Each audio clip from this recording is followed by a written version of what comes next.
عليكم. كنتمنى تكونوا كلكم بخير وعلى خير. ان شاء الله تكونوا دوزتوا الصيف مزيان، وان شاء الله تكونوا مزيانين في هاد لا رونطري هادي.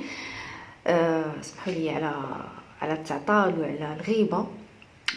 ان شاء الله تقاد اموري، وان شاء الله نرجع لا ستابيليتي. هو ديك الساعه ان شاء الله نبقى ندير لي فيديو لا في يوتيوب ولا لي بوست هنايا في انستغرام. دعيو معايا بلا ستابيليتي ان شاء الله باذن الله. الو دابا حنايا في الخريف. علاش درت هذا لو بوست؟ حيت جاوني دي ميساج في البريفي على مشاكل صحيه، على شي حوايج كتوقع في هذا الخريف، وعلى حوايج اخرى، على مشاكل اخرى. الوغ دونك قلت ندير ان بوست بعد ما نبقى غادي نجاوب، وماشي كلشي غيستافد، اللهم ندير ان بوست. وهذا البوست هذا اللي غنديرو، هذا الفيديو اللي غادي نديرها بيت فيديو غادي نديرها نحطها في اليوتيوب. الوغ دونك دابا حنايا في الخريف الا لاحظتوا الشجر كي داك الوراق ديالها تيطيحوا، كلشي كيدير يعني الارض كتقلب كيف ما تنقولوا. كذلك الشأن بالنسبه للجسم ديالنا، يعني جسم الانسان حتى هو لا ميم شوز. ولكن بما اننا حنا في واحد العصر اللي فيه سموم بزاف، كنشموا السموم، كناكلوا السموم، كل شيء، حتى من سموم نفسيه. دونك خصنا نعاونوا. يعني في الخريف هنا احسن وقيته ديال انك تديري واحد النظام ديال التنظيف. ما نقولوش تنظيف قاصح، لا، ولكن انسان يعاون راسو باش ما عطى الله. خاصه هذا الفصل هذا هو فصل ديال باش تعاوني الكبد. عندك فصل الخريف وفصل الربيع، يعني فيما كيبدا فصل الخريف كيوجد للشتاء، الربيع كيوجد للصيف. دونك هذا هو احسن فصول ديال الكبد. هنا في الكبد كتكثر عليها الخدمه، وهنا في الكبد فين كتبغي شويه ديال الراحه من ناحيه الجهاز الهضمي، ما يبقاش يدخل لها اي حاجه. دونك باش نقدروا اننا نعاودوا الكبد، كاين بزاف ديال لي بروتوكول باش نقدروا نعاودوا الكبد. كاين لي الناس اللي عندهم خلفيات وعندهم تقريبا معلومات كبيره على لي بروتوكول ديال ديتوكس، وكاين اللي كيستعن بان بروفيسيونيل اللي تيعاونوه. حيت نورمالمون لي ديتوكس ما خصكش تجي تلاحي عليهم، خص تفهميهم مزيان. فهمتيهم مزيان وجربتي على راسك والامور مشات مزيان تبارك الله. سينو يفو اتر اكومباني، نسطر عليها 77,000 سطر، لانه كيوقعوا مشاكل وكيوقعوا شي حوايج اللي كتقولي كاع انا اجداني. دونك هذه بين قوسين. وكاين التنظيفات اللي الانسان اصلا بلا ما يقول عليها تنظيفات هي خاصها الدار. بحال الواحد يبدا ينقي في الماكله ديالته، او لانه يصوم صيام، سواء الصيام ديال الدين ديالنا او لا يدير الصيام داك المتقطع. صيام متقطع ما ديروش الوحده ملي يكونوا قراب يجيوها لي غايغل، يعني 10 ايام قبل ما يجيو لي غايغل ما كاينش صيام، سواء صيام ديال الدين ولا صيام متقطع. سورتو الا كان عندك مشاكل في الدوره الشهريه، كيكون واحد ستريس كبير عليك. لا انصح من غير هنا في رمضان، ما كنهضرش انا على رمضان، كنهضر انا على هاد القضيه هادي. سورتو الصيام متقطع ما ديريش نتيا مثلا بقالك سيمانه، بقالك 5 ايام، بقالك 10 ايام، حيت هذيك 10 ايام وديك السيمانه قبل لي غير راه كتكون واحد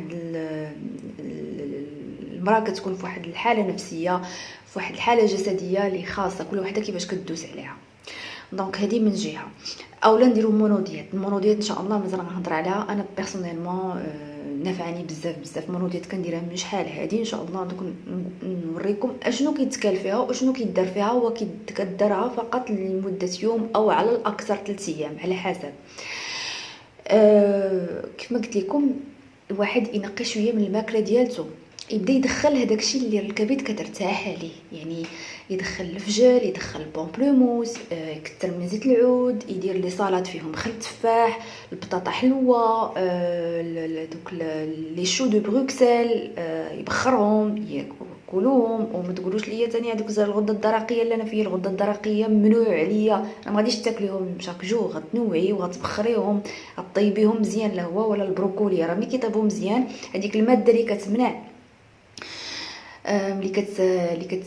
الماده اللي كتبلوكي الخدمه ديال الغده الدرقيه راه ما كتبقاش ملي كطيب مزيان، اولا الا خمرتوهم راه ما كتبقاش. دونك هذه باش نتفاهموا عليها. انا ملي كنقول لكم انا الخضر الصليبيه مهمه بزاف لينا، ولكن ما غاديش تاكلوهم شاك جور. دونك هادو راه مهمين بزاف الغده بليتو الكبد. هذه من جي اولا اننا نقدروا نستعنوا بسميتو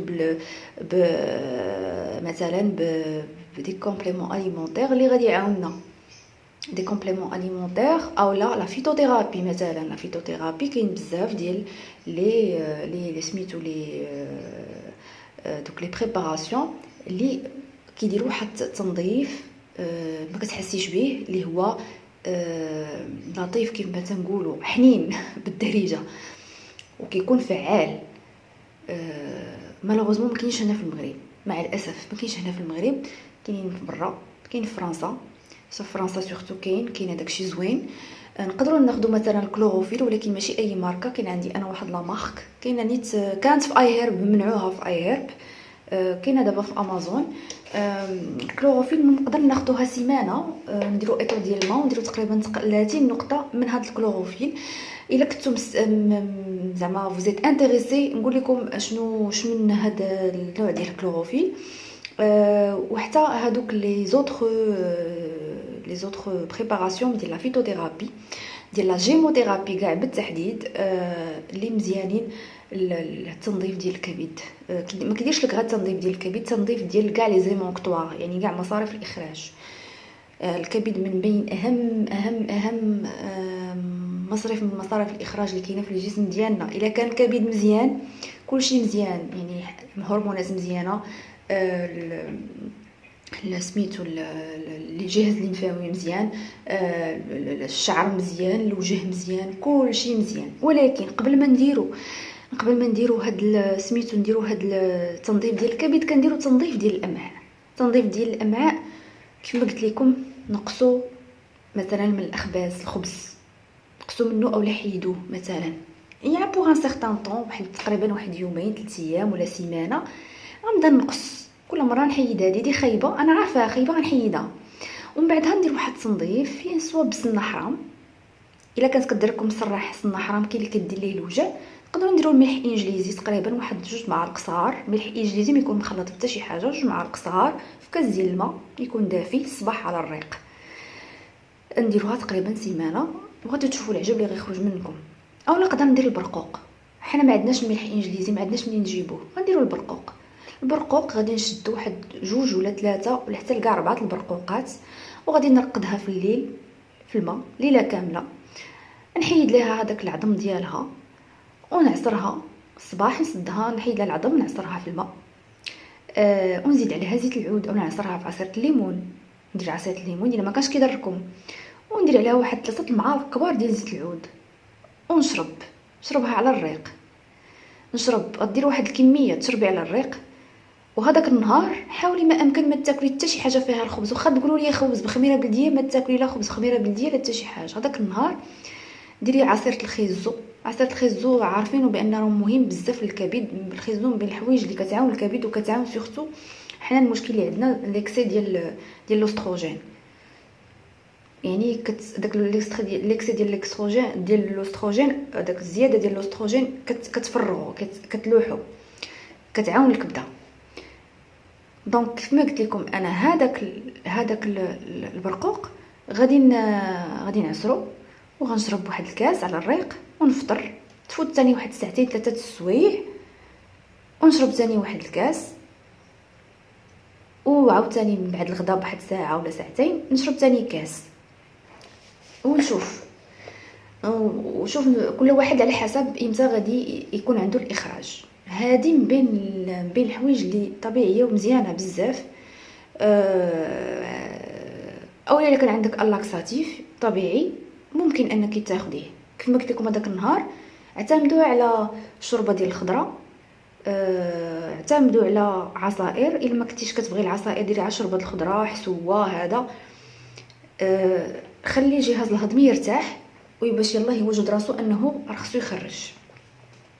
دونك هاد الهضره كامله باش نوصلوا الحاجه من بين الحاجات اللي لطيفه على الجسد ديالنا هما لي كاتابلازم اولا كمادات. هاد الزيت هذا اللي هو زيت الخروع، كمادات ديال زيت الخروع. زيت الخروع هضرت عليه في لاشيت ديالي حتى سخفت، هضرت عليه شحال هادي وانا تنهضر عليه. كنت ديما اللي كيجي كيستشرني على قضيه الغده الدرقيه ولي نودول كنقول ليه دير يا اما الكاتابلازم ديال الطين الخضر اولا زيت الخروع. كنت درت واحد لو بوست وريت كيفاش في لا كوميونيتي في لاشين ديالي. زيت الخروع كيعاون بزاف في اي مشكل ديال لو كور، يعني في اي حاجه، في اي مرض. هو سي ان درينور، يعني هو كيعاون في تصريف السموم. اي بلاصه مركزه فيها السموم، كاين فيها السموم كيحيدها، كيصرفها. يعني هو نقدروا نقولوا بانه كينقي الجهاز اللمفاوي، لو سيستم لامفاتيك كينقيه. لو سيستم لامفاتيك الا مشات تبلوكا بلي توكسين راه كيكونوا مشاكل كثيره. ومن بين الاسباب ديال انه علاش لو سيستم لامفاتيك تيكون تيتبلوكا كيكون العضو الاول المسؤول هو الكبد. دونك هاد الزيت الخروع كاتابلازم اولا كماده كنديروه في الكبد، على الكبد. كنديروه مثلا بالليل، كنشدو مثلا واحد الثوب. هذوك المشاور اللي كانوا قدام اللي كنتو عقلتوا عليهم، هذاك انا كنستعمل هذاك. ما كنستعملش القطن حيت القطن كيبقى يمص ولا فوطر داكشي كيبقى يمص. كنستعمل انا هذاك، كنخشيه كنديرو في سميتو في زيت الخروع، وتنديرو على البلاصه الكبد ديالي، وكندير عليه عاوتاني واحد الزيف اخر ولا شي فوطه، وكندير عليه كندور عليه الفيلم اليمونتير انا، وكندير عليه بويوط. البويوط كتكون دافيه ماشي سخونه غتحرقك. اولا ديري تشدوا فوطه دفيوها وديروها، اولا بويوط احسن. ما عندكمش ما ديروا لا بويوط لا ديروا حتى شي حاجه، ديروها هكا. المهم انا ديك اللي درت البيوت راه كنخليها ساعه ساعتين وتنحيدها ومن بعد كنعس. ولكن الانسان اللي ما عمرو دار شي تنظيف، ما عمرو دار هادشي، غادي يجرب غيدير ساعه ونص وغادي يحيد ومن بعد يبدا يطلع شويه في المده هادي. كدير على الكبد، كديريها تقدري ديريها 2 سيمانات، تقدري ديريها حتى شهر. ولكن في المره الاولى غديريها غا سيمانه ومن بعد عاوتاني ترتاحي 2 سيمانات وتعاوتاني ديريها. بالنسبه للمشاكل ديال الغده الدرقيه سواء ايبو ولا ايبير، عندك عقد ولا ما عندكش، بالنسبه لي عندهم العقد، عندهم دي نودول، عندهم دي كيست، غادي يديروها على فين كاين لي كيست على الغده الدرقيه. ميم شوز غتشدوا، يا اما غادي تدهنوا هذيك البلاصه بزيت الخروع وغادي ديروا عليها واحد البونسمون وديروا عليها شي حاجه دافيه.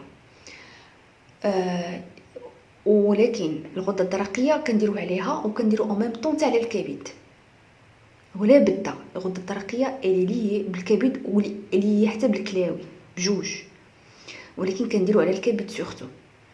دونك كنديروا هاد القضيه هادي وكتخلي كتبقاي فومي تكوني مرتاحه ما معصبه ما والو، تبقاي تخليها ساعتين 3 السوايع وتحيديها وتمسحي.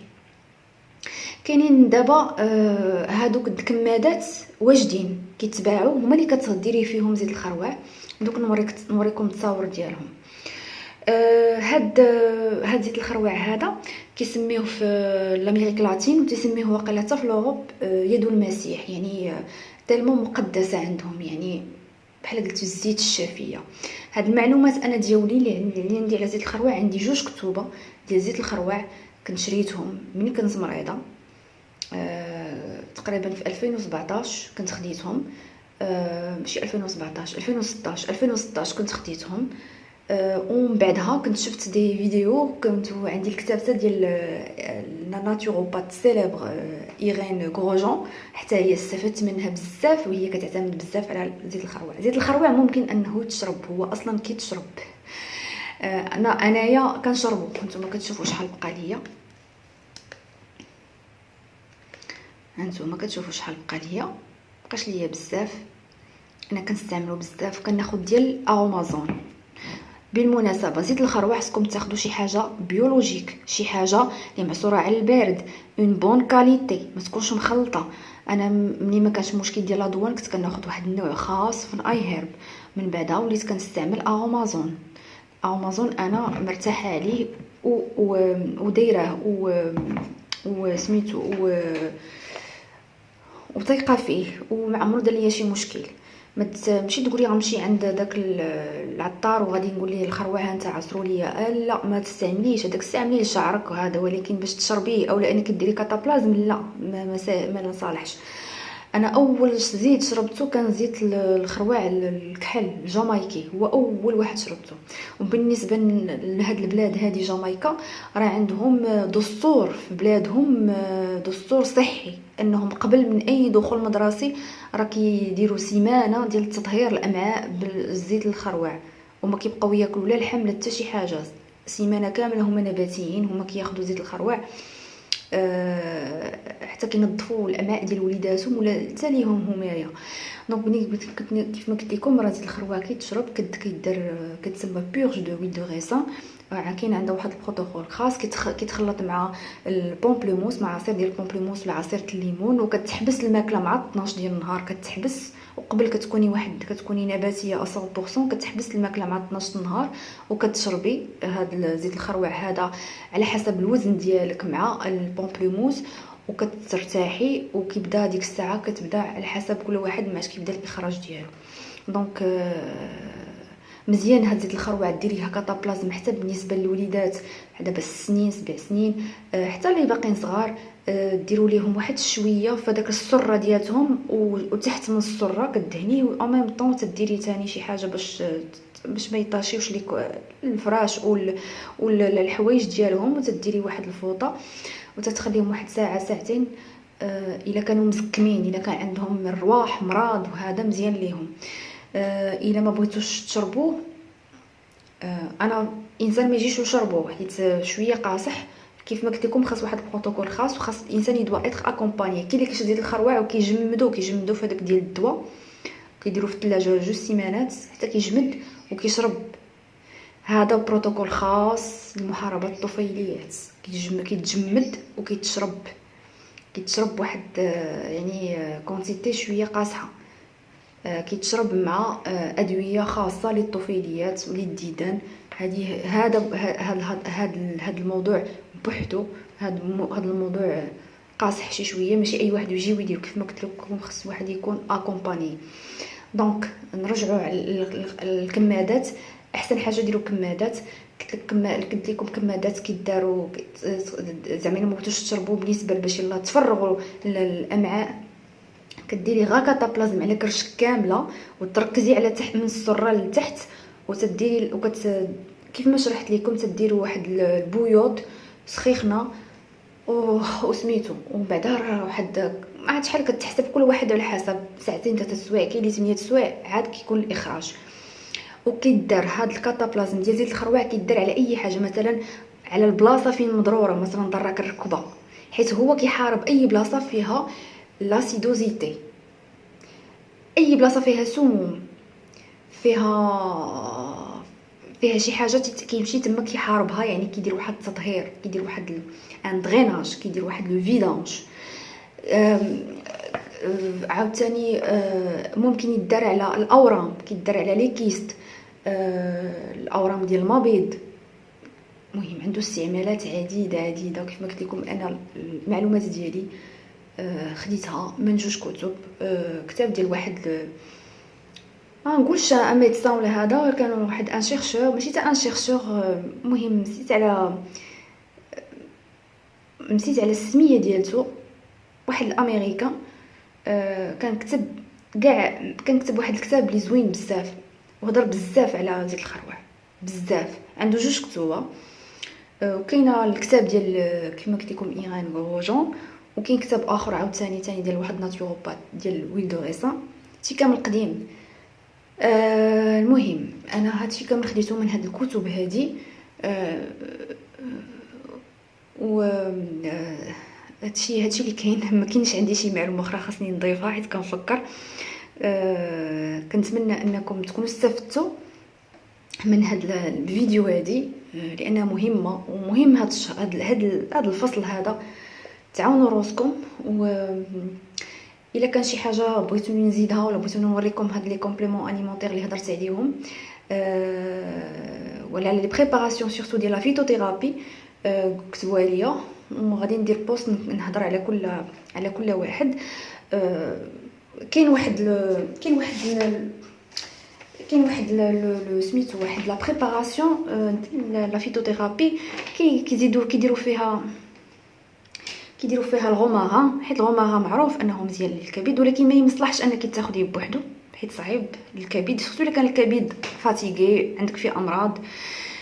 خصك تاخدي حوايج اللي غادي يعاونوك حتى في لي زامونكتو اخرين. دونك كاين واحد فيه الغومارا، فيه البيسونلي، فيه الغادي نوار، فيه الجونيفريي، فيه الغراند باردان. هادشي كامل مزيان وكيعاون. كاين عاوتاني واحد لو دريناج عاوتاني، ولا واحد التنظيف ديال الهوميوباتي، حتى هو مزيان ولطيف، مزيان حتى هو يدار في هذه الوقيته، ولكن كاين سورتو في كندا وفي امريكان، ما كاينش في اوروب. تري الي تري تري تري تري بيان بزاف وغالي، يعني يدير تقريبا شي 600 درهم وقيلا ولا شي 800 درهم، ولكن صافو لكو. هذاك حتى هو انا تنديرو مره مكيسه عليه حيت ما عنديش شكون يجيبوا ليا. دونك كنديرو مره ماشي دائما. درتو هذاك العام صراحه كنفعني بزاف. هذا العام ما درتوش، هذا العام درت زيت الخروع. هذا العام درت زيت الخروع، درت ليمونوديات، وان شاء الله من بعد غادي ندير ان شاء الله واحد البروتوكول اخر. انا هاد الوقيته دائما تندير هاد الشيء. والسؤال دائما سولوا روسكم الا درتو شي حاجه، قولي واش انا حسيت براسي ملي درت هادشي حسيت براسي احسن ولا لا ما حسيتش براسي احسن.